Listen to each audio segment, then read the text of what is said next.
जंगल की गहराइयों में, जहां जादुई पौधे अपनी रोशनी बिखेरते थे, एक खूबसूरत परी रहती थी जिसका नाम नूर था। नूर के परों पर कीमती क्रिस्टल लगे हुए थे और जब वो उड़ती तो इसके परों की रोशनी से सारा जंगल जगमगा उठता। नूर हमेशा से आज़ाद और खुश मिजाज थी और अपनी चमक से अंधेरे को रोशन करती थी।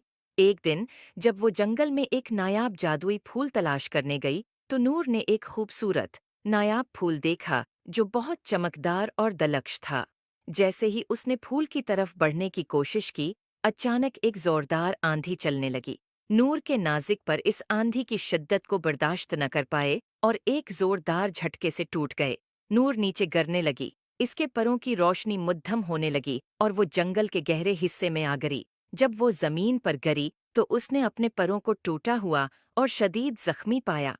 इसका दिल टूट गया क्योंकि परिंदों की दुनिया में परों के बगैर परवाज करना नामुमकिन था। वो परेशान और बेबसी के आलम में वहां लेटी रही। जंगल की परियां, जो इसके दोस्त थी, जब ये हादिसा देखने आए तो उन्हें बहुत दुख हुआ। हर कोई चाहता था कि नूर की मदद करे, लेकिन परों की मरम्मत इतनी आसान न थी। सबने मिलकर एक मंसूबा बनाया कि किस तरह नूर के परों को दोबारा जोड़ सकते हैं। परियों की रानी ने कहा, हमें जंगल के जादुई गार से एक जादुई रस मिलेगा जिससे नूर के परों को दोबारा जोड़ा जा सकता है। परियों की रानी ने एक जादुई छड़िया कोगार से रस लाने को कहा जिसमें जादुई रस छिपा था। छड़िया ने गार से रस निकाला और नूर के परों पर लगाया। जैसे ही जादुई रस ने उसके परों को छुआ, एक सनहरी रोशनी ने पूरे जंगल को रोशन कर दिया। नूर के परों की चमक दोबारा लौट आई और वो आहिस्ता आहिस्ता हुआ में उड़ने लगी। जंगल की परियों ने खुशी से जश्न मनाया। नूर ने अपने दोस्तों का शुक्रिया अदा किया और उनके लिए दिल से दुआ की। एक खूबसूरत गांव में एक छोटी सी लड़की मरियम अपनी नानी के साथ रहती थी। मरियम का दिल हमेशा ख्वाबों और जादुई दुनिया में खोया रहता था। एक दिन जब सूरज गुरूब हो रहा था और आसमान रंगीन बादलों से भरा हुआ था, मरियम अपनी नानी के कमरे में गई। वहां उसने दीवार में लगी एक चाबी देखी। मरियम ने जैसे ही चाबी निकाली, वहां एक नर्म सी रोशनी चमकी और एक जादुई शीशे का दरवाजा बन गया। मरियम ने हैरत से अपने हाथों को दीवार के पास ले जाकर देखा तो उसका हाथ दीवार के अंदर चला गया, जैसे वो पानी में हाथ डाल रही हो। जैसे ही मरियम ने हिम्मत जमा करके आईना के अंदर कदम रखा, वो एक जादुई दुनिया में पहुंच गई। ये दुनिया ख्वाबों से भी ज्यादा खूबसूरत थी, जहां हर चीज चमकती और रोशन थी। अचानक मरियम ने एक परी को देखा जो उसके सामने आकर उड़ने लगी। परी के परों पर सुनहरी चमक थी और उसके चेहरे पर एक नर्म सी मुस्कुराहट थी। परी ने अपना नाम सोना बताया और कहा कि वो इस जादुई दुनिया की मुहाफिज है। सोना ने मरियम से पूछा, तुम यहाँ कैसे आई? मरियम ने जवाब दिया, मैंने अपनी नानी के पुराने आईना में देखा और ये जादुई दरवाज़ा खुल गया। सोना ने कहा, ये दीवार हमारी दुनिया का दरवाज़ा है, लेकिन तुम्हें यहाँ आना नहीं चाहिए था। यहाँ हर चीज़ खूबसूरत है, लेकिन ये दुनिया आम लोगों के लिए खतरनाक भी हो सकती है। मरियम ने कहा, लेकिन मैं यहाँ से वापस कैसे जा सकती हूँ? सोना ने जवाब दिया, हमें एक खास जादुई सितारे को तलाश करना होगा जो तुम्हें वापस ले जा सकता है। वो सितारा हमारी झील के किनारे पर होता है, लेकिन हमें जल्दी करनी होगी क्योंकि शाम होने वाली है और जादुई दुनिया की रोशनी कम होने लगी है। सोना और मरियम जल्दी जल्दी झील की तरफ बढ़ने लगे। झील के किनारे पहुंचकर उन्हें एक छोटा सा सितारा चमकता हुआ नजर आया। वो सितारा बिल्कुल इस दीवार पर बने हुए सितारे जैसा था। सोना ने सितारे को उठाया और मरियम को दिया। सोना ने कहा, ये सितारा तुम्हें वापस अपने दुनिया में ले जा सकता है, लेकिन याद रखो कि जब भी तुम्हें जरूरत हो, तुम इस आईना की दीवार से जादुई दुनिया में वापस आ सकती हो। मरियम ने शुक्रिया के साथ सितारे को थामा और जैसे ही उसने उसे आईना की दीवार पर रखा, एक रोशन दरवाजा खुल गया और मरियम वापस अपनी नानी के कमरे में आ गई। अरे वाह रामू भैया, आपके आलू भी पककर तैयार हो गए हैं। मेरी भी आलू की फसल बिल्कुल तैयार है और इस बार हम दोनों की फसल बहुत अच्छी हुई है। सब ऊपर वाले का एहसान है। क्या तुमने भी आलू लगाए थे इस बार? हाँ, मैंने भी आलू लगाए थे क्योंकि गांव में कोई और आलू नहीं लगा रहा था सिवाय आपके। आलू की फसल से अच्छा फायदा होता है। तो मैंने भी आलू लगा दिए। अच्छा अच्छा, सही है, बढ़िया। अब मैं चलता हूँ, मुझे मंडी जाना है, ये आलू बेचने हैं और इनका भाव भी पता करना है। मेरे साथ चले जाइए ना, मैं भी वहीं जा रहा हूँ। अरे नाना, तुम जाओ, मैं घर से होकर जाऊंगा।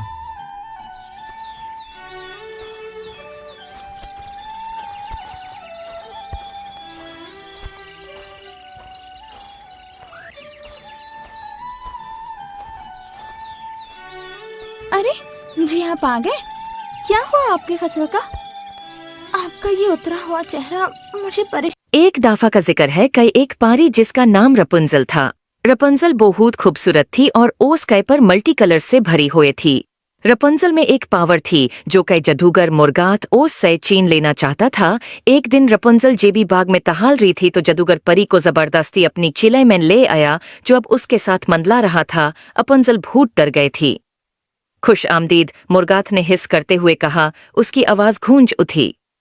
यही जगह है जहां तुम अपनी मैजिकल पावर सीखोगी, मेरे निगरानी में। रपुंजल कांप गई मगर उसने अपना सर ऊंचा रखा।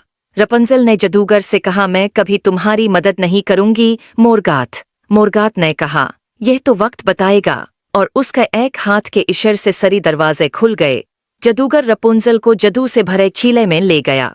जब रपुंजल किले में कैद थी, हमेशा मुर्गात उस पर नजर रखता था। रपुंजल ने अपनी जादू को कंट्रोल करना सीखा मगर कभी भी भागने का रास्ता ढूंढना नहीं छोड़ा।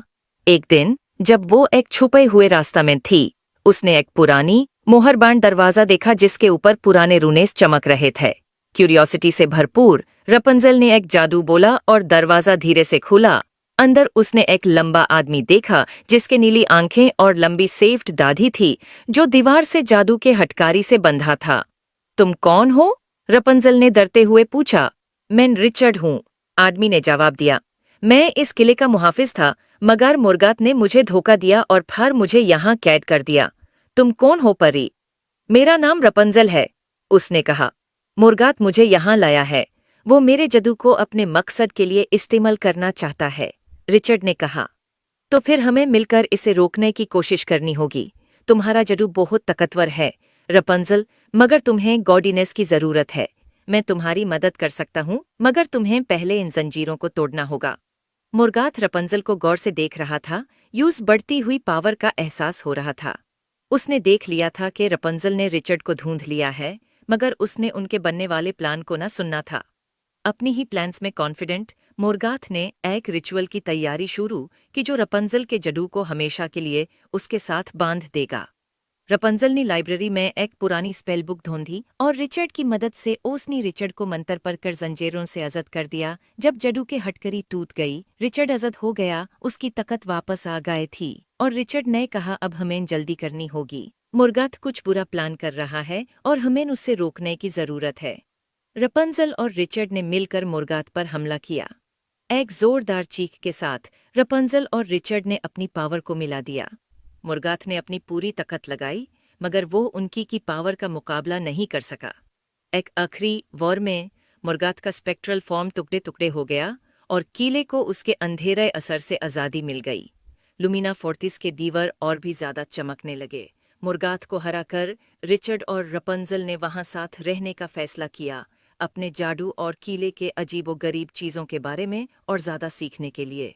उम्मीद है आपको स्टोरी पसंद आए होगी। एक पिता ने अपने बेटे को 2-3 थप्पड़ रसीद कर दिए। थोड़ी देर बाद प्यार से सॉरी बोल दिया। फिर बेटा बोला, डैड एक कागज लो, उसे मोड़ो, रोल बनाओ, वापस कागज को खोलो और देखो क्या वो पहले जैसी कड़क है। पिता बोले नहीं। बेटे ने कहा, सही कहा, रिश्ते भी ऐसे ही होते हैं, सॉरी से काम नहीं चलता। फिर पिता ने बोला, बेटा बाहर मेरा स्कूटी खड़ा है, जाओ और उस पर एक किक मारो, बताओ क्या वो स्टार्ट हुआ। बेटा बोला नहीं हुआ। पिता बोले, अब 3-4 किक मारो। बेटा बोला स्टार्ट हो गया। पिता बोले, तू भी वही स्कूटर है, कागज नहीं, ज्ञान मत दे मुझे।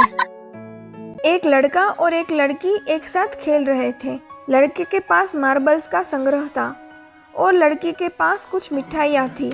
लड़के ने लड़की से कहा कि वो उसकी मिठाइयों के बदले में उसे अपने सारे मार्बल्स दे देगा, तो इस पर लड़की मान गई और बाकी लड़की को दे दिए। जैसा कि लड़की ने वादा किया था, उसने उसे अपनी सारी मिठाइयाँ दे दी। फिर उस रात लड़की शांति से सो गई, लेकिन लड़के को नींद नहीं आ रही थी क्योंकि वो सोचता रहा कि क्या लड़की ने उससे कुछ मिठाइयाँ छुपाई है, जैसे उसने अपने सबसे अच्छे मार्बल को छुपाए थे। इट मीन्स यदि आप किसी भी रिश्ते में अपना 100% नहीं देते हैं तो आप हमेशा किसी भी रिश्ते में संदेह करते रहेंगे। इसीलिए आप अपना 100% दीजिए।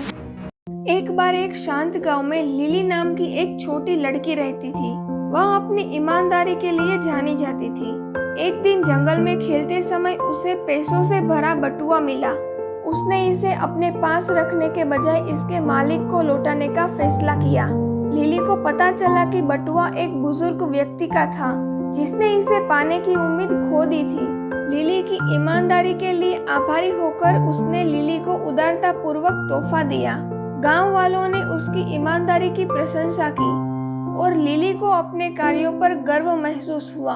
उसने सीखा कि ईमानदारी न केवल सम्मान दिलाती है बल्कि कभी न हो सके ऐसा पुरस्कार भी दिलाती है।